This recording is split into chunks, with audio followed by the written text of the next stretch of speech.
So in this week's podcast, we're going to talk about how to work with lace weight yarns. We're going to talk about my projects, and I'm also going to be answering and commenting on some of the comments from last week's video. So stay tuned and let's get started.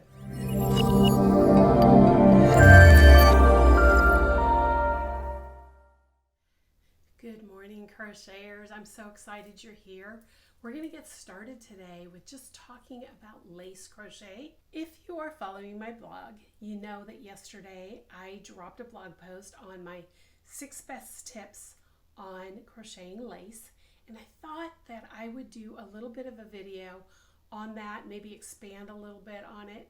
So I'm just going to go right in and jump in, and we'll talk about that. So my very first tip is do not trust the label. And I brought some lace weight yarns here with me. This is gloss from Knit Picks or We Crochet. And this is Moonshine Fine, which is also a lace weight. This is from Juniper Moon. This yarn I actually used for my Cloudberry pattern. I'll link to Cloudberry in the notes below. But this one tells you to use a crochet hook of a size E, which is actually what I think I used for the shawl pattern that I did and the scarf pattern that I did with this. However, as a lace weight yarn, that's actually really tight. And this one, I believe this one says, this one doesn't have one on here, but a lot of lace weights will tell you to use steel crochet hooks, or they'll go down to 00 or 0 in knitting needles, and those are in the steel range for lace weight crochet, and I am not a fan of that. I did with this one because I wanted it to be a little more substantial, but for me, lace is drapey, and I'm going to show you what I mean by lace is drapey. Now, excuse this sample because it is actually a sample I use in classes. I haven't taught this class in probably 5 years, and it needs to be blocked desperately, but I did pull it out for you guys. But this is lace weight yarn. It's a alpaca silk blend, and this company is no longer in business, so I can't give you the name. In fact, I cannot even remember who I got this from at this moment. But this is my Chloe scarf, and it is not in my catalog right now. It's only available when I teach the class. However, after pulling it out, I thought maybe I should redo this pattern. So I may pull out some other yarns, maybe this blue gloss that I really like, and do it. But what I can tell you about this is this is lace weight yarn. Like I said, it's an alpaca silk blend. I wish you could feel it because it's so soft. But it is done with a size G crochet hook. And I know all of you who think, oh my gosh, thread, I can't do like the 1 millimeters or the lower than 1 millimeters that some of these yarns ask for. You don't have to. My grandmother taught me this. You can use a size G and get this beautiful drapey. It's got a lot of holes in it. It's got a lot of air in it. If you put it on, it's just drapes really nicely. Actually, I should leave this out because I kind of like this shawl or this scarf. And it's not something that you have to worry about what size hook you use. In fact, the more air you can put in your stitches, and I'll talk about that in just a second, is the better for this filmy. I mean, look at that. It just kind of drips off my hand. So that's my number one tip. Do not listen to the label. You pick the hook size you want to use. Don't be afraid of lace because of the hook size. If you are, I'm giving you permission right now. Go ahead and grab your G crochet hook. Seriously, grab your G crochet hook. Okay, tip number 2. The most important thing to remember when creating lace is to keep your work loose. Now, what I mean by that is when you are crocheting, don't yank on the tail so much. Give it air. If you look at these stitches up close, I'm going to try to see if I can find one that's easy to see on camera. Right through here, where I have a bunch of double crochets all together right here, triple crochets. These are triples. No, those are doubles. You can see there's a lot of space between them. If I can get a little closer, you can see the stitches are not tight. All the wraps of the yarn are very loose, and that's what I mean by getting more air in your stitches. The more air you get into your stitches, the drapier your fabric's going to be. Now, you don't want it so loose that you've got strands that you can easily catch on things, or the stitch falls apart, that kind of thing. But you don't want it to be so tight that the lace stands up without any help. You want it to be floppy, and you want it to drip and be filmy like this. So that's tip number 2. Number 3 is, and I kind of alluded this earlier, is do not pull your yarn when you complete a stitch. So when you're crocheting, you will create the stitch, but a lot of times, a lot of us like to just tug the stitch a little tighter as we're completing the stitch. Don't do that. It's a learned action. You have to physically think about it. You have to make sure that you are conscious of the fact that you yank a little. And as I watch crocheters all the years that I've been teaching, I notice that a lot of crocheters, they just naturally, the finger pulls the stitch tighter, or they yank it a little tighter, or whatever. Avoid doing that. That is another way to get the air in the stitches. It doesn't compress the stitch. It makes it stand a little taller, and it will give you that air that you want for that filmy lace that we were talking about. Okay, number 4 is keep your chain loose. Now, I know a lot of you use foundation stitches. That's a normal thing to do, and even with that, you want to make sure you don't yank your yarn at the end of making each one of those stitches. But if you're starting with a regular chain and working into the chain, I recommend, if you're using a G hook, bump up to an H and make your chain with the H, and then work your stitches into the H hook.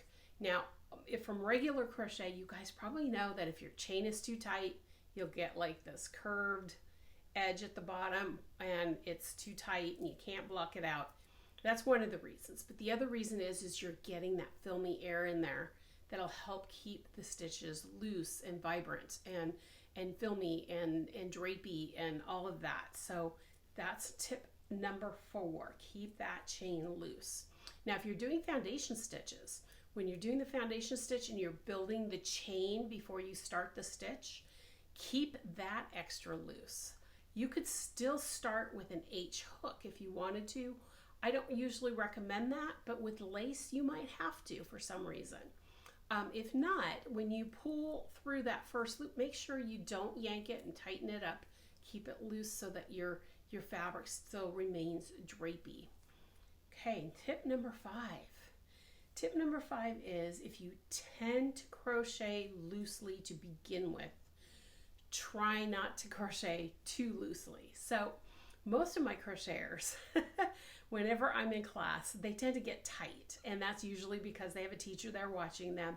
They're learning something new, and everybody tightens things up when they're learning, or they're sitting in an uncomfortable chair in a classroom or whatever.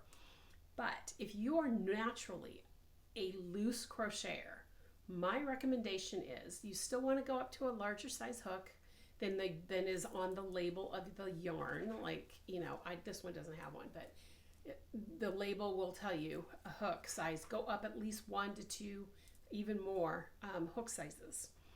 But you have my permission to tighten your stitches up a little bit, just so that things aren't too floppy and loose. If you're a super loose crocheter, you may want to go, instead of a G, you may want to go down to an F, and that's okay.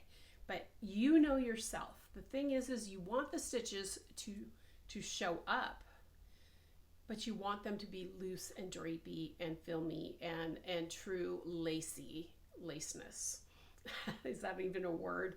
But true lacy fabric. So if you are a loose crocheter, you have my permission to go down a couple hook sizes if you need to, and don't worry about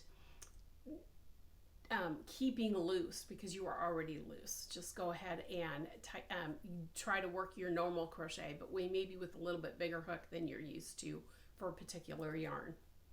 Okay, and then tip number 6, and this pattern right here will be the testament of it.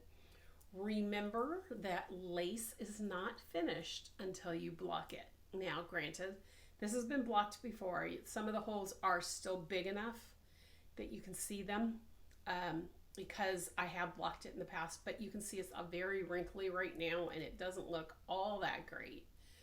But you have to block lace. By blocking your lace, it's going to open up all those holes.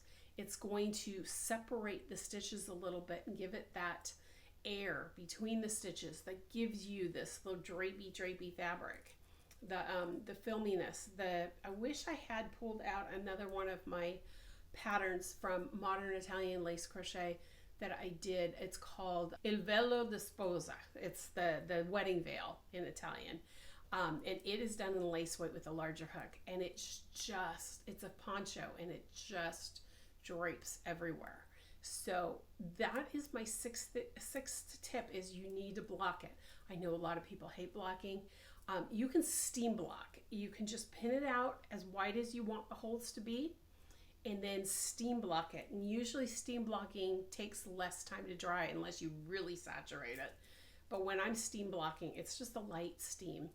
And I know this one, when I created it, I was living on the other side of the state where it's rainy all the time. And I was able to dry this in less than a day. So, and that's just with a steam block. I haven't done it here. It should probably take even longer or even less time because it's so dry on this side of the state. But those are my 6 tips. If you guys have any tips for crocheted lace, I'd love it if you drop them in the comments. Let me know what your experience with crochet lace is. If you haven't read the blog post, I'm going to put a link to the blog post in the show notes as well, so you can go see it. If you have any questions though for me, let me know in the comments. If you've had trouble with lace, using lace weight, all that kind of thing, just let me know. And let's move on to the next topic. I'm going to show you my projects this week. I was hoping to get started on that bamboo shawl. Didn't happen this week. It was just one of those weeks where I needed to focus on a couple things. And then I realized, and you guys will laugh at me, but my niece was actually due yesterday, which is Monday the 11th. I completely forgot about that. So I started her blanket this weekend. I'm almost done with the center panel. So I'm going to show you guys that. But I also wanted to show you the one I did for my daughter, my daughter's best friend, because I'm shipping it today and I have it here on the table. So I'm going to show it to you. So this is Emily's blanket. You guys probably remember the green and the oatmeal and the taupey gold in there that I did. This is done. It's folded. It's ready to go. This is what I did for Emily. But this is done in the blues and the white instead of the green and the oatmeal. And it gives you a totally different feel. It's the same stitch. Let me pull Emily's back over. It's the same stitch. Oops, I just opened up Emily's. Okay. It's the same stitch. You guys can see that. I'm gonna open it up this way. There we go. Same stitch. Gives you a totally different look. I'm really excited about these 2 blankets. It's funny because I did post a photo of this on my Instagram this last week, or over the weekend actually, and showed, what a one afternoon's worth of crocheting on this looked like. And I was asked by several people in private messages on there what pattern I was doing. And so yes, that pattern will be released at some point. I'm hoping before the end of the year. Since these 2 actually have to go to people and Jessica's due any day now, these won't be the ones that are photographed. I'll have to make another one. But I have started writing the pattern down. So either I'll send it to one of my stitchers to actually stitch up for me. And I haven't decided. Do you guys have a color combination you would like to see that blanket in. It's a baby size blanket. I'm going to talk about in the pattern how you can make it a bigger blanket. But this is a baby's blanket, so I would really love some color ideas. I don't know if I should go into the pinks for the girls, or if I should do, you know, like circus colors. But I really love some input on what you'd like to see. Primary colors. I mean, blue, red, and yellow. There just needs to be 3 colors. So below the show notes, leave me a comment and tell me what you think the final one that I do for the pattern should be. So that's all the crochet I've done. I did knit a little bit on my sweater, not enough to show you anything new on that. I had to put that aside to get Jessica's blanket started. So that is all I've done in crochet this week. So I do have some comments this week that I wanted to read to you guys. I have it here on my iPad, so I'll be looking down at my notes here. I did have 2 on last week's, and I wanted to address both of them. So the first one was from Frances in New Zealand. Hi, Frances. Good to see you here. I'm so glad you commented. She said, because we were talking about colors running last week, and she said that her mom always added salt to her laundry if she was worried about colors running. One of the things I learned when spinning and dyeing was to add salt to some natural plant dyes. That's something I had heard about, but I have never actually tried it. So I'm going to try that and just see if I ever have colors running in that case. I'm not sure how much to put in the water, but Frances, if you have any tips on that, let me know. But if anybody else has heard about using salt in the water, wash water with colors, if you're afraid they're going to run, let me know, and let me know your experiences. I'd really like to know about that. And then I have Beach Girl 7598. Hello there. I'm so glad you posted. I'm in Manhattan and Michael's, and we talked about Michael's and Hobby Lobby not having all the colors of Red Heart last week when I was showing you the yarns for Jessica's blanket. And so she was commenting on that, and she said, I'm in Manhattan and Michael's is our only big box yarn store. I've noticed they have limited color choices and brands. I always figured it was due to space constraints, but I think they might sell more art supplies to art students. It's hard to figure out. And I've noticed that too, that there's a lot of art in ours. There's a lot of Cricut, the machine that makes all the iron-ons and prints on fabric and all that stuff, cuts fabric. The Cricut area has expanded like you would not believe. And also the art section where they have all of the canvases and paints and brushes, and all of that has too. And I do think it could be a local thing. We talked about that last week too, where it could be a local thing. It could be that, you know, in a certain area there's more art students, or there's less yarn users, or whatever it is. It could also be space constraints. That's a huge thing. But the thing that was really interesting, and this comment from Beach Girl really made me think about it, is when I was in the store buying the yarn for Jessica's blanket, there were 2 people behind me, and each one of them had armfuls of yarn, and that's all they were buying, just like I was. So I was kind of confused on why their color palettes have been so limited. So like she said, it's really hard to figure out, and I have to agree with that. So I'm not sure what the final answer is for that, but if you guys have any ideas, I'd love to hear them in the comments. So that's it for this week. I have nothing new in the studio to show you. Hopefully next week I will.